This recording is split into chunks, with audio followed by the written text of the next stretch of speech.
বাইরে আমার খেয়াল করেন ভালো করে।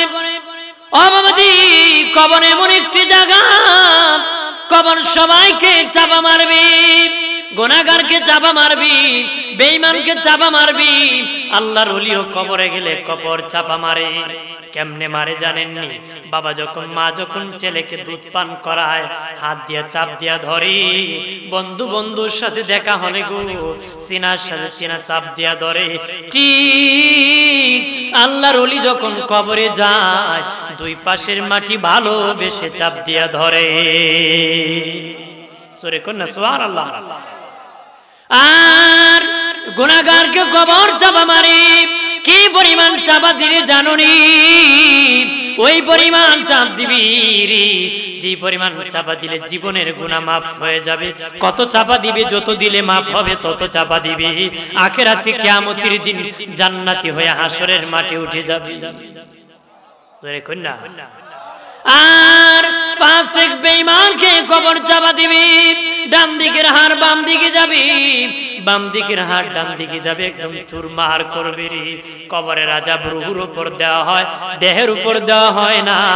কারণ আমার দেশের অনেক সিটার আছে, আযাব দেখতে চায়, দেখার জন্য চেষ্টা করেছে।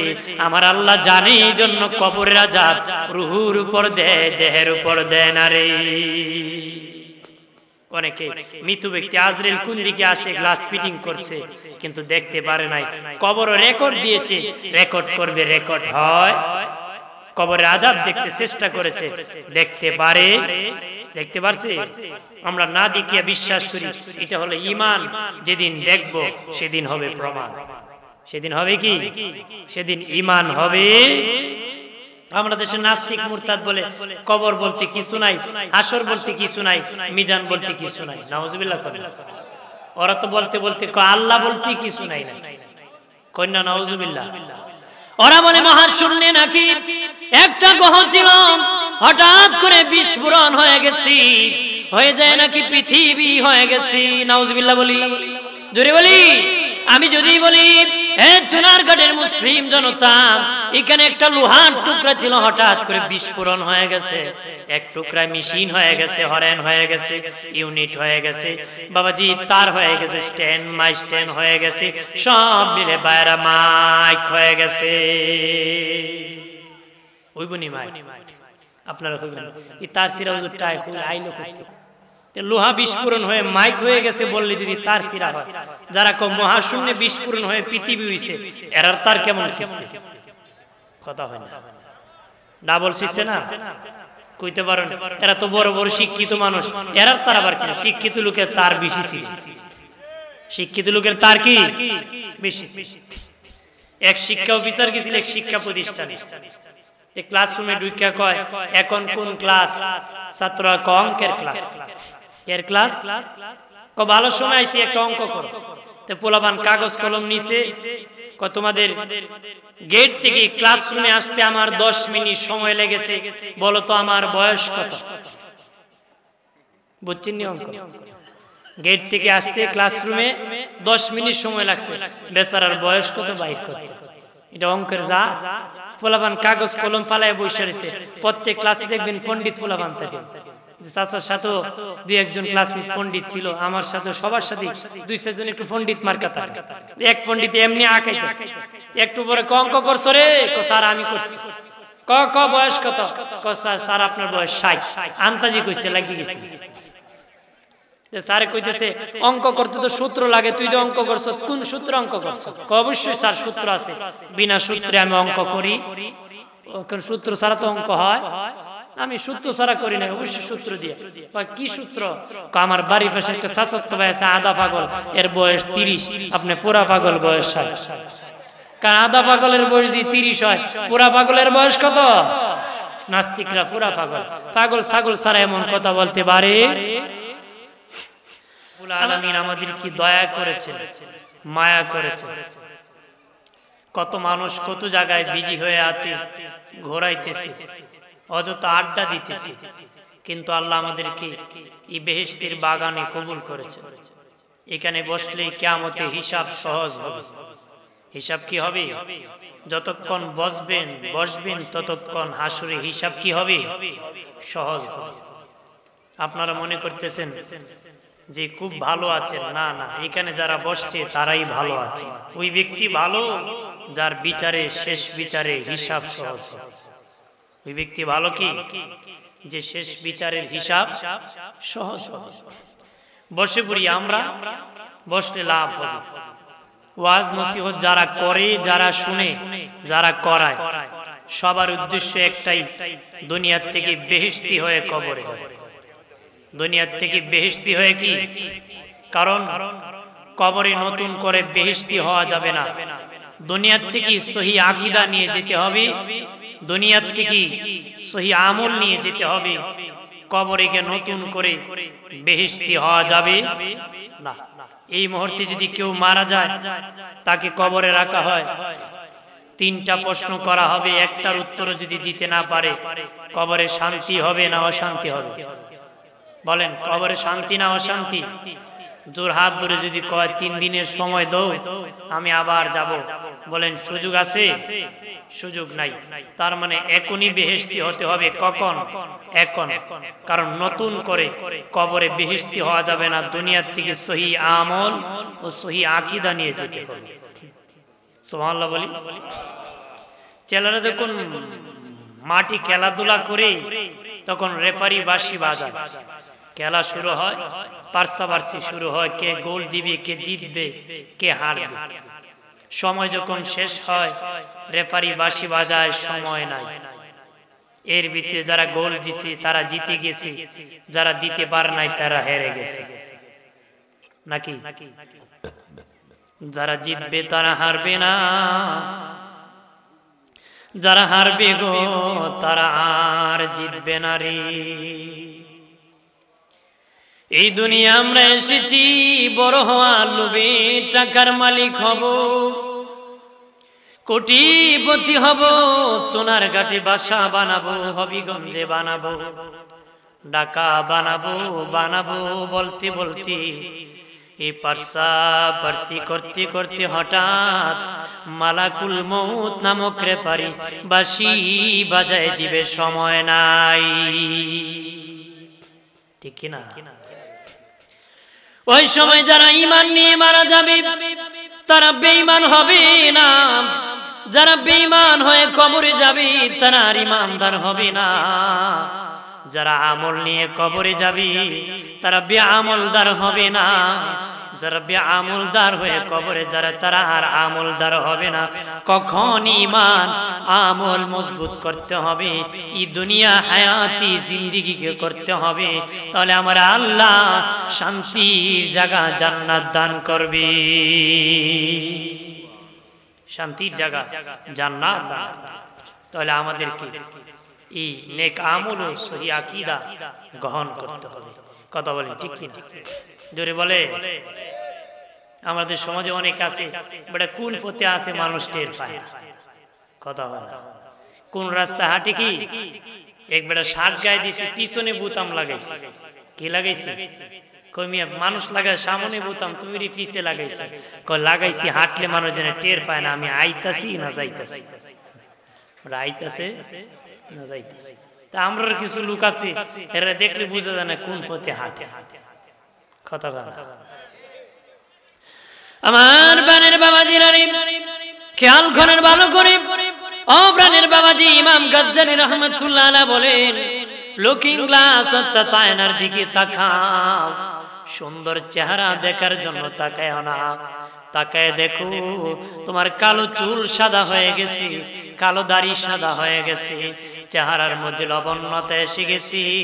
তাল গাছে তাল পাকলে গাছে থাকে না, জোনা নাইকেল গাছে থাকে না, পাকনাম গাছে থাকে না।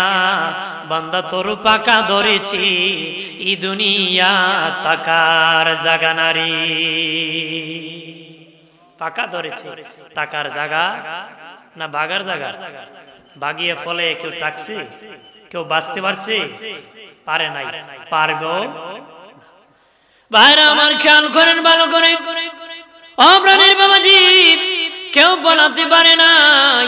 এই জন্য ইমাম জালালউদ্দিন রুমি বলেন, হে পৃথিবীর মানুষ, তোমাদের জিন্দিগি কান্নার জিন্দিগি বানাও, চোখের পানি ছেড়ে ছেড়ে তোমরা কাঁদরি। জিন্দিগি তামসার জিন্দিগি বানাও না, কান্নার জিন্দিগি বানাও। কানতে কানতে চোখের পানি চারতে চারতে যদি তোমরা জিন্দিগি কায়েম করতে পারো রে, মরলে এমন হাসি দিবা যে হাসির শুরু আছে শেষ নাই। দুনিয়া তামসার জিন্দিগি যদি করো, ডিগবাজের জিন্দিগি, মারা গেলে এমন কান্না দিবা যে কান্নার শুরু আছে শেষ নাই। এই জন্য দুনিয়াতে কাঁদতে কাঁদতে জিন্দিগি কাটাতে হবে। আমার তো শুধু হাসি আর ডিগবাজি আর চিটিং বাজিতে লিপ্ত আছে মানুষ। কতক্ষণ কান্দে, কয়জন কাঁদে? যে কাঁদে মানুষ কয়ে পাগল, কেউ বলে ও ব্যাককল, কেউ বলে ও বুঝে না। কতক্ষণ একজন আল্লাহর ওলি বলেন দুনিয়ার সব মানুষ পাগল, আরেকজন বলে হুজুর ভালো তো আছে গো। উনি বলেন যারা ভালো তারা পাগল। কেউ নারীর পাগল, কেউ গাড়ির পাগল, কেউ জাগা রাখার পাগল, কেউ ইমামতির পাগল, কেউ বক্তাগিরির পাগল, কেউ বা এক একজন এক একটার জন্য পাগল, কেউ আবার আল্লাহ রসুলের জন্য পাগল। দুনিয়ার কোন পাগলের জায়গা আল্লাহর কাছে নাই। আল্লাহকে আমি আমার বন্ধুর পাগলের জায়গা আমি আল্লাহর কাছে আছি। সুবহানাল্লাহ বলি। তা আমরা কার পাগল হইব? আল্লাহ আল্লাহ রসুলের পাগল হব। দুনিয়ার জন্য পাগল হওয়ার কোন দরকার দোষী পড়ি। আল্লাহুম্মা সাল্লি আলা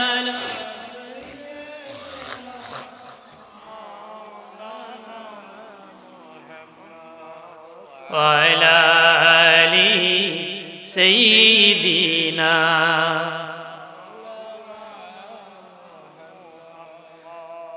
মক্কা নগরে মদিনা শহরে এলেন দিনের নবীজি। ইসলাম প্রচার করে নবী শুয়ে রইলেন মদিনায়। আল্লাহুম্মা সাল্লি আলা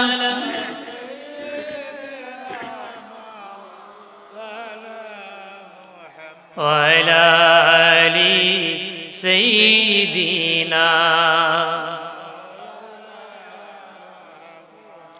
আমার প্রাণের বাবাজিরা খেয়াল করেন ভালো করে, ও প্রাণের বাবাজি, জিন্দেগি হিসাব করে কাটাতে হবে, আদালতে যেন সহজ হয় রে। ইমানকে মজবুত করতে হবে, আমলকে মজবুত করতে হবে। নবী বলেন বাবা আবু হুরায়রা রে, ইমানে নৌকাকে মজবুত করো রে, কারণ তুফান আসবে সামনে, তুফান মোকাবেলা করতে হবে। তুফান আসবে, এই তুফান মোকাবেলা কি তুফান আসবে রে বাবাজি? দুনিয়ার নদীতে যখন পানির স্রোত আসে তখন নৌকা যদি ভালো না থাকে মোকাবেলা করা যায় না, ডুবে যাবে, পরে মরে যাবে। নবী বলেন বাবা আবু হুরায়রা, ইমানে নৌকা মজবুত করো, সামনে তুফান আসবে। মরণের তুফান বড় শক্ত তুফান, কবরের তুফান বড় শক্ত তুফান, মুনকার নাকির ভয়াবহ রূপ, মিজানের পাল্লা, ফুলসিরাতের পুলের ভয়াবহ মোকাবেলা করতে হবে। এই জন্য বাবা ইমানের নৌকা মজবুত করতে হবে। কে নৌকা? ইমান নৌকা, ইমানকে মজবুত করতে হবে। কারো যদি একটা সুতলিতে আমরা গিট্টু দি রশিতে, রশি যদি ঢিলা থাকে, এদিকে টানলে ওদিকে যাবে, ওদিকে টানলে যেদিকে টানবেন সেদিকে। যার ইমান ঢিলা, সকালে একটা কয়, দুপুরে আর একটা কয়, বিকালে কি আর একটা কয়। 100 দিলে 2টা মিথ্যা কথা কয়, 500 দিলে 300 মিথ্যা কথা কথা হয় না।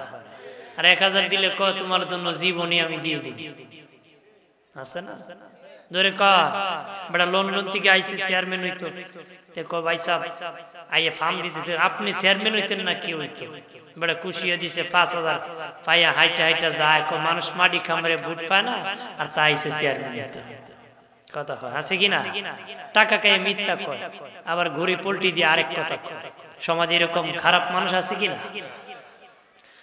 আমার বানের বাবা দিনারি অদুষ্ট বুজুর্গ, মরণের তুফান বড় কঠিন তুফান, যেই সময় কেউ কারো কাঁধে আসবে না রে। তোমার এডভোকেট ছেলে কাজে আসবে না, ডাক্তার ছেলে কোনো কাজে আসবে না, ডাক্তার ওষুধ আনবে, উকিল সাহেব বাবা আঙ্গুর ফল আনলো, কোনো কাজে আসবে না। তোমার একটা সন্তান আলেম থাকলে সূরা ইয়াসিন যখন তেলাওয়াত করবি, মৃত্যু তোমার জন্য সহজ হয়ে যাবে, মরণ তোমার জন্য সহজ হয়ে যাবে। মরণ কি হবে? আমরা দেশে যার সাফা ডাক ফুলা কইটা উকিল বানাইবো, যেটার মেধা শক্ত কো ডাক্তার বানাইবো, আর একটা বাপের নাম কইতে পারে না কো মোল্লা বানাইবো। কথা হয়, বাপের নাম বলতে পারে না কো আল্লাহর রাস্তায় দিয়ে দিব, কাটা দিব না, এরকম আছে কিনা? কিন্তু ও মাদ্রাসা ভর্তি হওয়ার পরে এত মেধা বাড়ে, দুনিয়ার কেউ এর সাথে পারে না। কেন জানো রে বাবাজি? কারণ আল্লাহর সৃষ্টি, তার জন্য দোয়া করি, গাছ দোয়া করি, এমনকি সমুদ্রের মাছ পর্যন্ত তার দোয়া করে। ওই সৃষ্টির দোয়ার কারণে আমার আল্লাহ তার মেধা বাড়ায় দেয়। সুবহানাল্লাহ বলি। বাদশাহ আকবরের দরবারে 9 বুদ্ধিজীবী থাকতো, এক মোল্লাজি থাকতো। 9 বুদ্ধিজীবী আর এক মোল্লাজি। কোন সময় বুদ্ধিজীবী মাওলানার সাথে তর্ক করে পারে। একদিন বাদশাহ সবাইকে বসে কয়, আমার রাজ্যে ডাক্তার বেশি না রোগী বেশি বলো? ওরা বলতেছে না বাদশাহ সাহেব, আমাদের দেশে রোগী বেশি ডাক্তার কম। 9 বুদ্ধিজীবী কল, হ্যাঁ ডাক্তার কম রোগী বেশি। ও মোল্লাজি তুমি কও তো? মোল্লাজি কয়, আপনার দেশে ডাক্তার বেশি রোগী কম। ডাক্তার বেশি? এরকম মোল্লা হারা জীবন উল্টা কইছে। আজকে বলতে হবে কেমনে? আজকে বলতে হবে কেমনে? হারা জীবন উল্টা। ও মৌলানা কেমনে কও তুমি ডাক্তার বেশি রোগী কম? আগামীকাল বলবো। আগামীকাল কেন বলবা? কইটাও কইবো আগামীকাল। এইটা আবার কি কইটো আগামীকাল? বুড়া চাচা গেছে ডাক্তারের কাছে, ডাক্তার ঘন ঘন প্রস্রাব, কয় বার্ধক্যের কারণ চাচা আপনার। কয় খাবার তো হজম হয় না, বার্ধক্যের কারণ। রাত্রে ঘুম হয় না, বার্ধক্যের কারণ। মেজাজ খুব গরম হয়, বার্ধক্যের কারণ। বুড়া চাচা রাগ করে ডাক্তারের লাঠি মেরে চেয়ারতে ফেলে দিছে। ডাক্তার কয় ওইটা আপনার চাচা বার্ধক্যের কারণ। সবই এক কারণ। তো মৌলানা জ্যোতি কয়, মৌলানা কয় আগামীকাল। ঠিক আছে 10টায় থাকবা। ঠিক 10টা বাজছে, মৌলানার খবর নাই, সবাই উপস্থিত। তারা বলে ঢং নাকি বাদশাহ, উনি বলবো আর পলাবো, ধরে আনতে হবে। বাদশাকে একটু অপেক্ষা করে। কিছুক্ষণ অপেক্ষা করে মৌলানা হাজির। মৌলানা দেরি করলা কেন? কইটি আগে বলবো। ও কি গত রাত্রে আমার দাঁতে প্রচন্ড ব্যথা হয়েছিল, তো ব্যথার যন্ত্রণায় ঘুম হয় নাই, সকালে ঘুমে ধরেছে, উঠতে দেরি হয়েছে, আসতে আমার দেরি হয়েছে। এখন বাদশা কয়, তুমি যদি একটু পান পাতা চাবাইতা ব্যথা কমতো। আরেক ব্যক্তিকে ওইটা লাগাইলে কমতো। 9 বুদ্ধিজীবী বাদশা সহ 10 জনের 10টা চিকিৎসা দিচ্ছে। কয়টা দিছে? 10টা দিছে। এবার মাওলানা কয়, বাদশা রোগী কয়জন? ডাক্তার কয়জন? আমি একা রোগী, আপনারা সব ডাক্তার। আপনারা সবাই কি? এইভাবে আপনার রাজ্যে ডাক্তার বেশি, আমাদের দেশে প্রাণের বাবাজি মুসল্লির চেয়ে ইমাম বেশি। বাবা ফতোয়ার চেয়ে মুফতি বেশি রে, ফতোয়ার চেয়ে মুফতি বেশি, মুসল্লির চেয়ে ইমাম বেশি। নিজে প্রস্রাব করে পানি নিতেরা জানে না, ইমামের সমালোচনা করতে পারে। কথা কয় আমরা ইমাম পিছে, ইমাম সাহেবের পিছে নামাজ হয় না। কেমনে বুঝলি? তুই নামাজে যাস না? কয় আমরা ইমামদের বাজার আডে আডার বাউ বালা, আডার বাউ দিকে বুঝে নিছে মোল্লার পিছে নামাজ হয়। কত বড় সালা! আমার বানের বাবা জিরানি, মরণ থেকে কেউ পালাতে পারবে না, কেউ পালাতে পারে নাই। মৃত্যু একদিন আমাকে আপনাকে ধরে ফেলবে রে। যারা এখন কবরবাসী, তারা আমাদের আগে কবরবাসী হয়েছে, আমরা তাদের পরে কবরবাসী। মূলত আমরা সবাই কবরবাসী। এখানে যারা আছি 100 বছরের ভিতরে সবাই মাটির নিচে চলে যাব। তার আগে এই কথা কই, এই মোবাইল চাপে গেল আমার চিনস বেটা, আমি আবার বেজা। বাসায় চলে যাও, মোবাইল টিপলে ওয়াইফাই বাসায় লাইন পাইবো ভালো। একটু শিবরি আল্লাহুম্মা সাল্লি আলা মহব্বতে وعلى آل سيدنا কবে জানি ডাকা শিবে এবারি ঘর চারিতে গায়ের পোশাক কোলে কোলে সাদা কাফন পরিতে আল্লাহুম্মা সাল্লি আলা মারহাবা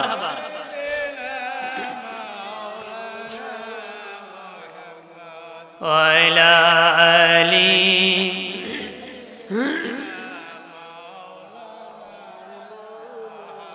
আমার বানের বাবা জিরানি খেয়াল করেন মরণের সময় যখন হয়ে যায় ইমাম জালালউদ্দিন সুয়ুতি বলেন 500 ফেরেশতা ঝাঁপিয়া পড়ে যায় নড়াচড়ার কোনো ক্ষমতা নাই ভাগার কোনো ক্ষমতা নাই রে বাবাজি মানুষের রূহটা 80 জায়গা দিয়ে পলাইতে চায় বড় ভয়ঙ্কর অবস্থা হয়ে যায় মরণ যন্ত্রণা বড় কঠিন মালাকুল মউত মানুষের রূহ বাবা হাত দিয়া কবজ করতে চায় হাত ডেকে বলে না না যে হাত দিয়ে আল্লাহর কালাম ধরেছে হাদিস ধরেছে ভালো কাজ করেছে এই হাত দিয়া কবজ করতে পারবে না চায় মুখ দিয়া মুখ বলে না যে মুখ দিয়ে আল্লাহর প্রশংসা করেছে নবীর নামে দরুদ পড়েছে এই মুখ দিয়া কবজ করতে পারবে না কোন দিকে যখন কবজ করতে পারে না মালাকুল মউত আল্লাহর কাছে বলে মালিক তোমার বান্দা বান্দির রূহ কোন দিকে আমি কবজ করতে পারতেছি না আল্লাহ বলে হে আজরাইল যাও যাও আমার বান্দার সামনে আমি আল্লাহর ইসমে জাতের নাম আল্লাহ নামটা ধরো আমার নাম দেখে আমার বান্দা বিলীন হয়ে যাবে নামের সাথে তার রূহটা কবজ হয়ে যাবে জোরে বলি সুবহানাল্লাহ বাইরে আমার খেয়াল করেন ভালো করে রূহ কবজ করিয়া প্রথম আসমানের দরজায় যাও প্রথম আসমানের দারোয়ান ফেরেশতা আছে বাবা তার কাছে লিস্টি খাতা আছে জান্নাতি জাহান্নামী বলবে জান্নাতি হলে অনুমতি আছে জাহান্নামী হলে অনুমতি নাই দেখবে বলবে হ্যাঁ জান্নাতি অনুমতি দেওয়া হলো সব দরজা খুলে যাবে জান্নাতের দরজা খুলে যাবে জান্নাতের ভিতর ঘুরায়া রূহটা ঘোরাঘুরি করবি নিজ হাতে আজরাইল নামটা লিখে দিবি জান্নাতের লিস্টে তোমার মাইক ঠিক করো মাইক তুমি কই সেরসিরি করে এটা নিজ হাতে জান্নাতের লিস্টিতে তার নামটা উঠাই দিবে জোরে বলি সুবহানাল্লাহ রোহনিয়া জমিনে আসবে আম্মা জান আয়েশা সিদ্দিকা রাদিয়াল্লাহু তাআলা আনহা বলেছিলেন নবী আমার নবী মানুষের ইন্তেকালের পরে সবচেয়ে বেশি যন্ত্রণার সময় কষ্টের সময় কোনটা গো নবী নবীজি বলেন আয়েশা রে মানুষ যখন মরে যায় তার দেহের কাপড়গুলা যখন টানিয়া টানিয়া সন্তানরা যখন খুলে রে গেঞ্জি যখন কেচি দিয়া কেটে ফেলে লুঙ্গি যখন টানিয়া টানিয়া খুলে ফেলে মুর্দার রূহ চিৎকার করে কান্নাকাটি করে বলে বাবা জীবনে কত লুঙ্গি পরেছি জীবনে কত গেঞ্জি পরেছি পাঞ্জাবি পরেছি জীবনে আর কোনোদিন এই লুঙ্গি গেঞ্জি পরব না রে বাবা কিছু কম সময় আমাকে পড়তে দাও নবী বলেন পৃথিবীর কেউ মানে না টানিয়া টানিয়া খুলে ফেলবি রে তখন রূহ চিৎকার করে কান্না করবি একটু চিল্লায় বলে আল্লাহু আকবার এই পর্যন্ত কেউ আছে নাকি যে আমার বাবার লুঙ্গি গুঞ্জি রেখে দিব একদিন খুলবো না টানিয়া টানিয়া খুলে ফেলে কেচি দিয়ে গেঞ্জিগুলা টাস করে ফেলে খুলে ফেলে এত কিছু হয় কাপড় যে আর কেউ পরেও কথা খান দেখবেন যেখানে গোসল দিছে সেখানে সে কাপড় পচে গেছে কেউ সেটাতে ধরতেও রাজি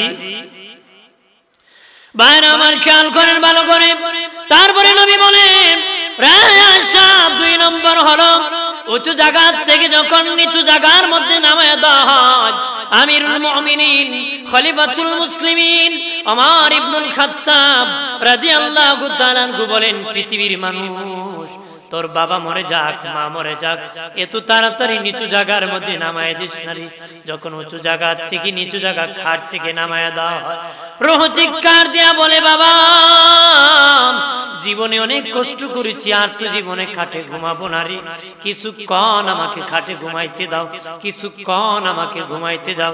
নবী বলেন আয়েশা পৃথিবীর কেউ মানে না, তার টাস করে নিচে নামায়া দেরি, তখন রূহ চিৎকার করে কান্না করে ইন্তেকালের পরে 2 নম্বর যন্ত্রণা, একটু চিল্লায় বলে আল্লাহু আকবার।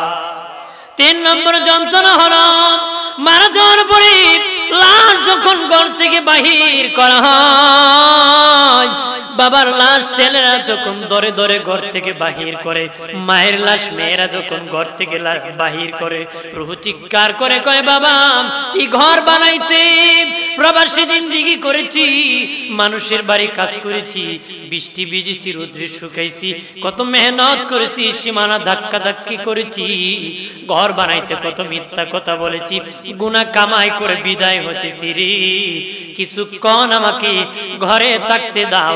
নবী বলেন পৃথিবীর কেউ মানে না, ঘর থেকে তার বাবা মার লাশ বাহির করে, তখন রূহ চিৎকার করে কান্নাকাটি করে ইন্তেকালের পরে 3 নম্বর যন্ত্রণা, একটু চিল্লায় বলে আল্লাহু আকবার।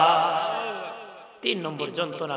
এমনও আছে হাসপাতাল মরে গেলে আর ঘরে ঢোকা, ঘরে কি এমনও সন্তান আছে বাবা যে খাটে ঘুমাইছিল খাটটা উল্টায়, আমি নিজে দেখছি, রুহু আসে নাকি ডিস্টার্ব করে, রুহু আসে নাকি ডিস্টার্ব করে, কারণ গোয়ার গন্ডমূর্খ বানাইছে এই কথা ছাড়া আর কি করব, কারণ নিজে লাখ লাখ টাকা খরচ করে শিক্ষিত বানাইছে, কিন্তু 500 টাকা খরচ করে কোরআন শিখাইছে।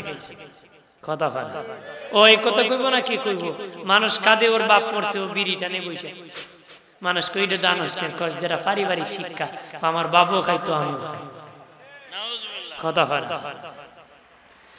আমার বানের বাবাজি খেয়াল করেন ভালো করে রে, নিজে ভালো হও, সন্তান ভালো হবে। আম গাছ থেকে আম হয়, জাম গাছ থেকে জাম হয়, কাঁঠাল গাছ থেকে কাঁঠাল হয়, কাঁটাওয়ালা মান্দার গাছে কিছু আশা করা যায় না, লাকড়িও হয় না, ধুমা মারে, কি মারে, ধুমা মারে। মান্দার গাছ রাখলে এটা কি ভালো কিছু আশা করা যায়? নিজে ভালো হইতে হতো, নিজে খায়, বোমা টানে, আমার ফুলা খারাপ হয়েছে, কেমনে বিড়ি টানে, তুমিও খারাপ, তোমার ফুলও খারাপ, খারাপের গরু হয় খারাপ, নষ্টর গরু কি হয় নষ্ট, ভালো মানুষের করে কি হয় ভালো হয়। তুমি ভালো হইতে ছেলে ভালো হইতো, 15 বছর বয়সে যে ছেলে বিড়ি টানে, 30 বছর তিনটে অ্যাকশন করতো না, গাঞ্জা টানবো বই বই, কথা হয় জোরে বলে। বাপ ভালো তো বেটা ভালো, মা ভালো তো মেয়ে ভালো, গাই ভালো তার বাছুর ভালো, দুধ ভালো তার ঘি ভালো, কথা বলেন ঠিক কিনা? প্রাণের বাবাজি নিজে ভালো হই, সন্তানকে ভালো জিনিস শিখায়, মরলে ভয় করবে না, বাবার জন্য দোয়া করবে রে, ঠিক কিনা?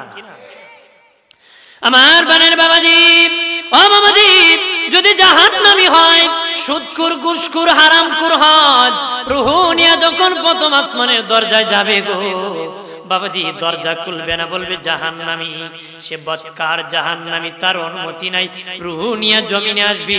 এই জমিনের দরজা আছে 6 মাইল নরম মাটি, তামার পাহাড়, সীসার পাহাড়, লোহার পাহাড়, 28 মাইল নিচে চীন, তারপরে জাহান্নাম। ওই জাহান্নামের দরজা খুলে যাবে, রূহ লইয়া জাহান্নামের ভিতর ঢুকবে, ঘোরাঘুরি করবে রূহ, জাহান্নাম দেখবে, জমিনে আসবে, কেউ বাস কাটতেছে, কেউ বাবা কাফন কিনতে গিয়ে, কেউ গোসল করাইতেছে, কেউ কান্না করতেছে, লাশ কাটিয়া উঠাইয়া জানাজার মাঠে যখন যাবে রে, লাশ সবার রূহটা ফেরেশতার হাতের মধ্যে থাকে, জাতির উদ্দেশ্যে ঈদগার মাটি মুসল্লি জনতার উদ্দেশ্যে ভাষণ প্রদান করে। মুসল্লিয়ান শুনে নাও, আমি আল্লাহর পথে ছিলাম, জান্নাতি হয়ে গেছি, যে পথে পেয়েছি জান্নাত, তোমরা সেই পথে হাঁটবা, জান্নাত পাবা। জাহান্নামীর রূহ বলে, তোমরা যদি জানতা সে জাহান্নামী, তার জানাজা আসতা না, কারণ আমি দেখে আসছি সে জাহান্নামী। এইরকম ভাবে বলতে থাকে, রূহটার সাথে সাথে কবরে যায়, তাকে যখন কবরে জিন্দা করা হয়, 3টা প্রশ্ন করা হবে, একটার উত্তর না দিতে পারলে জাহান্নামী হয়ে যাবে, কবর জাহান্নাম হয়ে যাবে, কবরে শাস্তি শুরু হয়ে যাবে। নাউজুবিল্লাহ বলি। আর উত্তর দিলে কবর জান্নাত হয়ে যাবে। প্রশ্ন তো জানি, শর্ট করলাম। আমার মানে দুস্থ বুজুর্গরা খেয়াল করেন ভালো করিয়া, ও বাবাজি, কবর এমন একটি জায়গা, কবর কবর থাকে না, যেটা আমরা গর্ত করি এটাকে কবর বলা হয়, কিন্তু এটা জান্নাতি হলে কবর জগৎ হয়ে যায়, বিশাল বড় জগৎ হয়ে যায়, জান্নাতির সাথে মদিনার নবীর সাথে যোগাযোগ লেগে যায়, মদিনার নবীর সাথে যোগাযোগ লেগে যায়। যদি নবীর আশিক হয়, নবীকে চিনবে, নবীকে বুঝবে, নবীকে মহব্বত। কথা বলেন।